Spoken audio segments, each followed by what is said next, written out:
नमस्कार मित्रांनो, मी अनुराधा आपल्या सर्वांचं अनुसरम या युट्यूब चॅनल मध्ये स्वागत करत आहे। आणि आज आपण बघणार आहोत की स्कूल असो किंवा टीचर असो, एखादा क्लास असो किंवा ज्याही कोणत्या ठिकाणी तुम्ही नवीन ठिकाणी जाल त्या ठिकाणी सर्वात पहिला प्रश्न विचारला जातो म्हणजे तुमचा परिचय द्या किंवा तुमची ओळख द्या। Tell me about your self, introduce self. आता त्यावेळेस काय करायचं, त्यावेळेस खूप धांदल उडते की नेमकं पॉइंट काय वापरायची, नेमकी सुरुवात काय करायची, नेमके कोणते पॉइंट त्याच्यामध्ये इंट्रोडक्शन इंग्लिश मध्ये विचारायचं तर मग विचारूच नका। पण आता कोणत्याच पद्धतीचं टेन्शन किंवा कोणत्याच पद्धतीचा तुमचा गोंधळ उडणार नाही, कारण अनुसरम घेऊन आलोय तुमच्यासाठी अगदी सोप्या आणि एकदम मजेशीर पद्धतीने इंट्रोडक्शन। जे इंट्रोडक्शन आम्ही 4 पार्ट मध्ये डिवाइड केलेलं आहे। पहिला म्हणजे बेसिक इंट्रोडक्शन। बेसिक म्हणजे जे तुमच्याकडे आहे, जे सपोज तुमचं नाव असेल, तुमचं एज असेल, जे तुम्हाला माहिती आहे, तुमचं नाव, तुमचं एज, तुमचा क्लास, तुमच्या स्कूलचं नाव किंवा तुमच्या सिटीचं नाव, तशा पद्धतीने ट्रान्सलेशन करायचंय। तर सुरुवातीला माय नेम इज अनुराधा। आता त्या ठिकाणी तुम्ही तुमचं नाव वापरू शकाल। दुसरं आहे आय एम 30 इयर्स ओल्ड।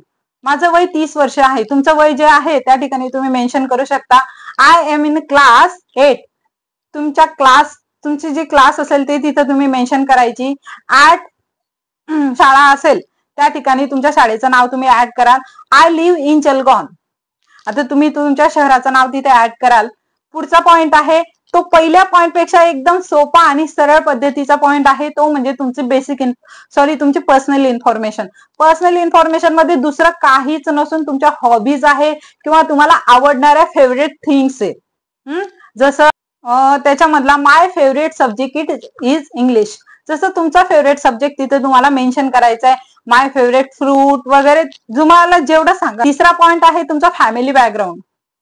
तुमचं फॅमिली बॅकग्राऊंड काय आहे, तुम्ही कुठून आलेले आहात, तुमची फॅमिली कोणत्या टाईपची आहे, न्यूक्लिअर फॅमिली आहे किंवा जॉईंट फॅमिली आहे किंवा सिंगल पॅरेंट फॅमिली आहे, ते तिथे तुम्हाला मेन्शन करायचंय।